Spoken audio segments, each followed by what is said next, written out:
Hi everyone and welcome to Dennis Deep Cuts, the 54th installment of this fine YouTube series. Today we're going to talk about some female fronted rock and roll. Let's see what happens.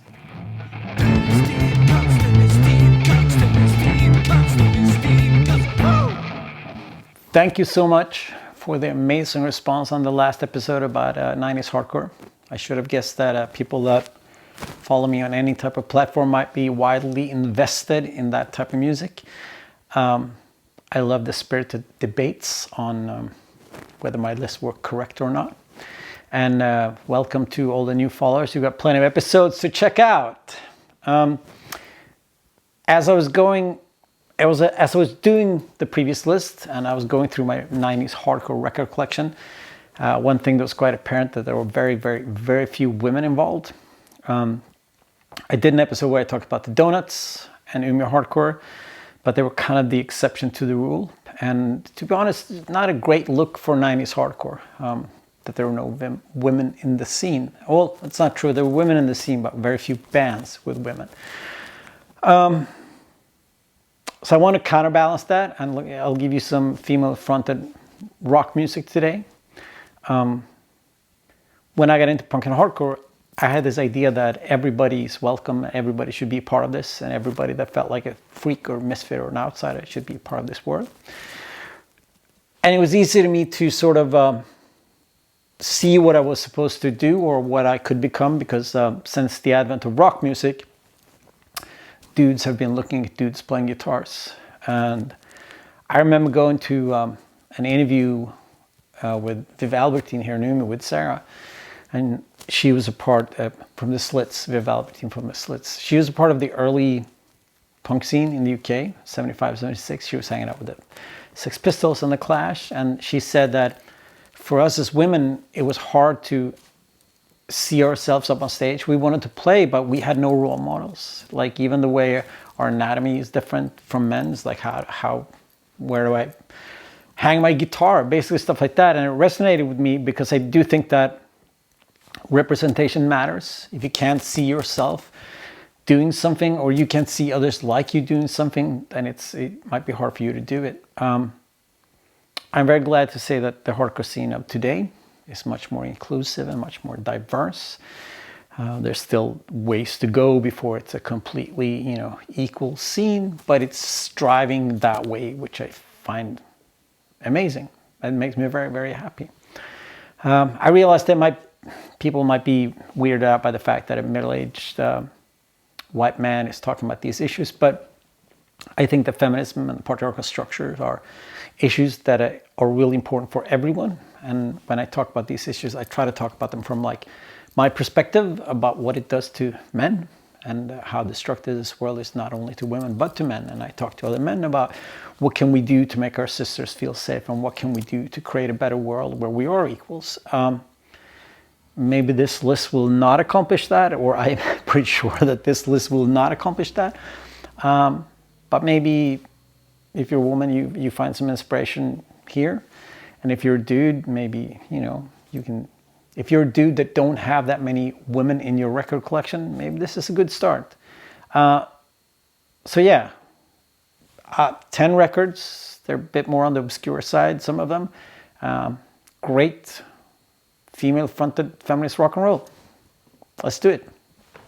But before we dig in on the list, Venice Casino, speaking of female-fronted rock and roll, our second pressing of our self-titled album is out tomorrow on Bandcamp Friday. Red vinyl, different artwork. It's a band with me and my best friend Sarah and Kaisa and Thomas, and we play punk rock. And if you want to check it out, because it's not on streaming, you can buy it on Bandcamp Friday. And also, if you want to dig deeper into some of the stuff that I'm talking about, you can check out Jen B. Larson's fantastic book, Hit Girls, American Punk, Women of Punk in the USA, 1975 to 1983. Some of the records that I'm going to talk about is definitely included in this book, and some are not. But it's a very, very good book if you want to nerd out more about these type of bands.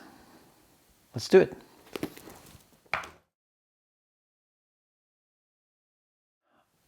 First band I want to recommend was not in the Hit Girls book, but it's a LA punk band from 1984 called the Red Scare. Bobby Bratt was a pretty fantastic singer.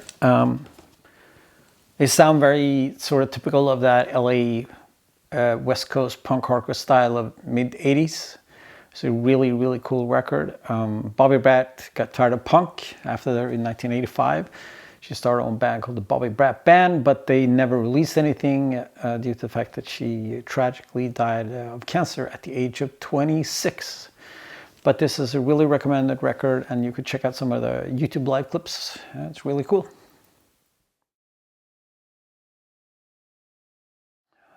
One of the more beautiful ideas about punk is the fact that learn 3 chords and then you can start your own band. One of the bands that really took that to heart is a band from the UK, from London, called Dolly Mixture. They're part of the early punk scene. They were run from 1978 to 1984, and in their lifetime, people didn't really pay that much attention to them. They put out a couple of 7-inches and some EPs, and they touched upon some chart success when they were doing backup vocals on Captain Sensible's hit single What. When they broke up in 1984, they released this Demonstration Tapes album, which is all their demos from 1978 to 1983. And it's just fantastic. It's hard to imagine that they couldn't even play when they started the band, because the melodic language is fantastic. Their harmonies are great. The songs are just wonderfully written. It's kind of indie pop.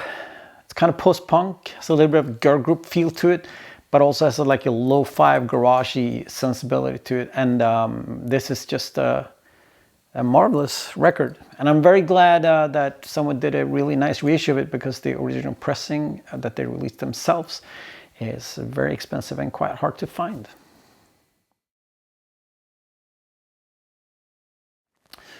So when I was a young kid and I fell in love with punk and hardcore, it was quite exciting.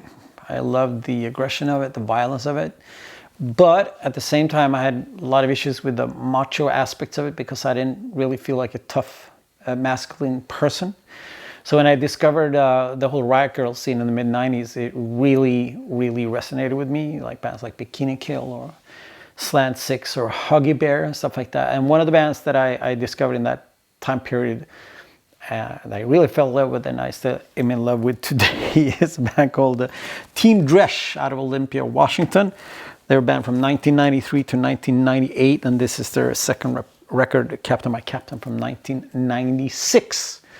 They're balls out queer punk band. Yeah, can you say that? I guess. Super cool, super political, really resonated with me. Smart. The record's chock full of pop punk bangers, and they're just great. They put out one more record before this, and then they broke up. And I heard that they're back together and they're playing shows again, which is quite exciting, because I would love to see them live. Team Dresch. It must have been quite lonely to be a female singer in a punk band of the 80s, but then imagine being a female singer of a punk band of the 80s in Eastern Europe. What was that like? A great band from old Yugoslavia, it's a band called Paraf. This is their second album, and they're great. They started in the mid-70s, and then they put out a record in 1980. It's like a punk record, and then the singer Vic Cola joined the band, and they put out this record in 1981 called Isleti, and this is a post-punk masterpiece. It's one of those albums like the propulsive drums, the cool bass lines, the quirky synths, and a great female singer, and it's one of the better European post-punk records of the early 80s. If you disregard the UK, because they had a lot of that. But Paraf is great. They put out one more record and then they broke up, and then, as most bands, I heard that they're back together again. But this is a stone cold post-punk classic.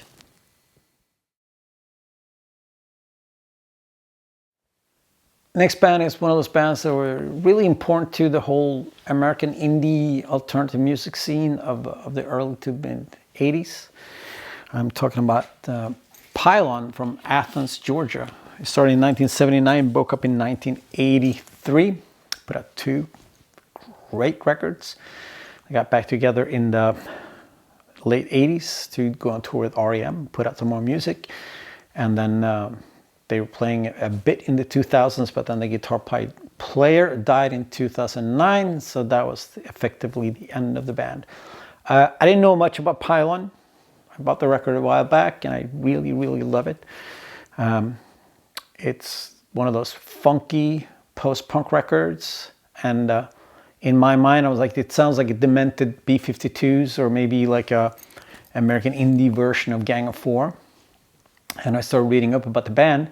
It turns out that the B-52s was some of their first benefactors and fans, and somehow they were involved in getting Pylon signed, and then they played shows with B-52s and they toured with Gang of Four. So I guess, you know, I guess it wasn't far off in my assessment. Pylon's great. Her singing is just marvelous, and this is the kind of like really, really cool, quirky post-punk that I just love.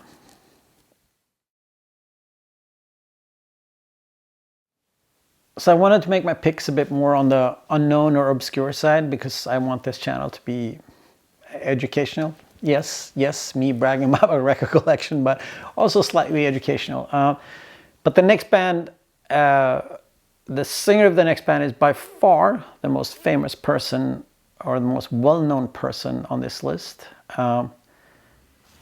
This band might not be that well-known, but she definitely is. I'm talking about Kukl from Reykjavik in Iceland.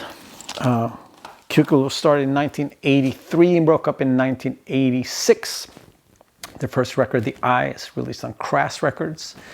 Crass is, of course, a record label from the UK, anarcho-punk record label. It's pretty awesome. It's, of course, Björk. It's Björk's first punk band. They're great.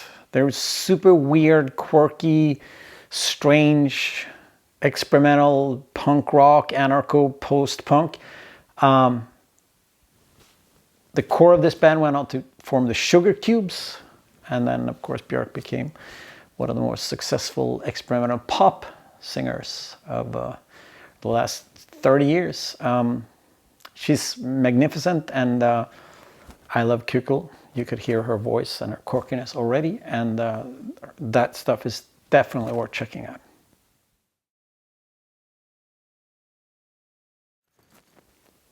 So being a female punk singer in the 80s, it's quite a lonely task. They're far and few between. But what about having a band that you don't have one but 2 different female singers? I'm talking about Portland's Sado Nation. They're a band from 1978 to 1985.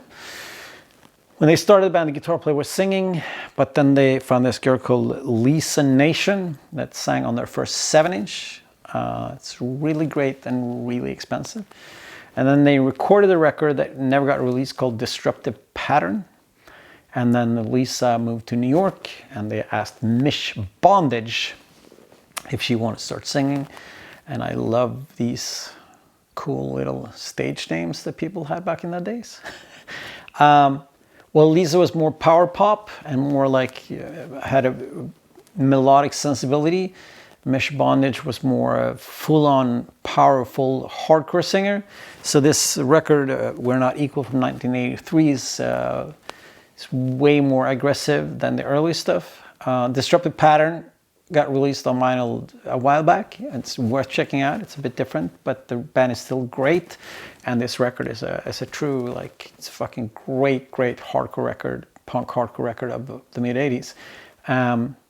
Mish Bondage moved to LA and figured that the rest of the band would move with her, but they stayed in Portland and the band broke up, and shit like that happens. But Sado Nation, definitely worth checking out.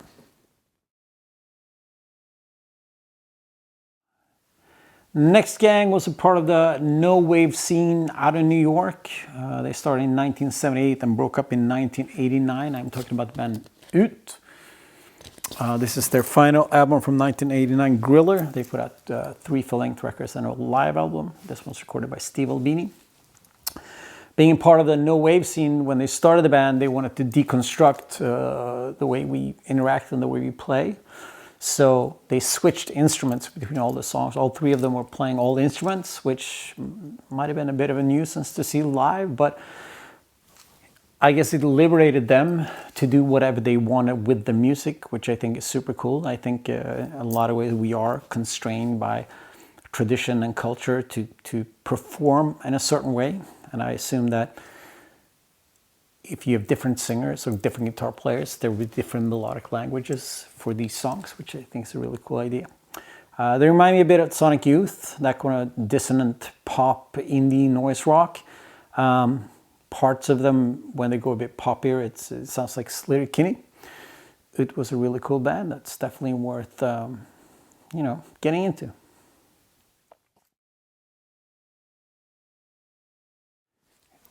It is funny how the concept of time have a tendency to fuck you up. Next band I'm going to talk about, I'm like, well, I'll bust out a more contemporary record, a band that still exists. And then I realized that they broke up in 2007, which is strange. But it feels like I saw them recently, which is because they kind of got back together and they're playing shows sparsely. I am, of course, talking about the wonderful Gorilla Angreb out of Copenhagen, Denmark. They started in 1999 and broke up in 2007. They put out 5 7-inches and an EP. Someone put out all their stuff on double LP, which is fantastic. Some of the best European punk in the past 20 years. They're like a Danish version of X with a strong female vocalist, and then they have a guy singing backups and does harmonies, and it's just wonderful. It's one of those records where when it hit Umeå, the Umeå punk and hardcore scene was really influenced and inspired by it. Some of these people used to playing great bands such as Andy Peterson's Army, or even Note for the Kids, which I talked about a little bit on the episode of great debut albums or something like that. Gorilla Angreb was great.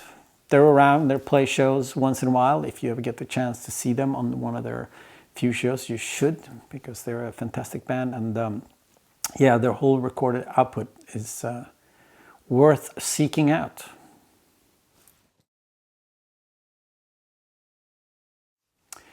The final band on the list is a 90s hardcore band that didn't make it onto the list last time, but this is a different list, different parameters. They're from San Francisco, and I'm of course talking about Spitboy. They're around from 1990 to 1995. They put out this record in 1993, and then after that they put out a split with one of the most important punk bands of the 90s, Los Crudos. I adored Spitboy. They were a perfect band for an angry, disgruntled, young feminist boy that was just getting into these ideas. They're confrontational, smart, aggressive, everything that I loved about punk and hardcore, but with a message that resonated with me a lot. They're great. Someone put out a complete discography with them a little while back that I haven't got my hands on yet, but I will hopefully soon. Until then, check out Spitboy. They're just a wonderful, wonderful band. Just a funny thing to say. Maybe not all punk bands start with, with ambition to be a wonderful, wonderful band. But you know what I mean. And there you have it. 10 records, female-fronted rock and roll. I hope this list was slightly inspiring, or at least interesting. I might make a playlist of these things and some other great stuff. And if you like this, I might do another list of these type of bands, because I had a lot of them in my record collection. Thank you for watching. Thank you for following me on this channel. And until next time, stay well, my friends. Bye-bye.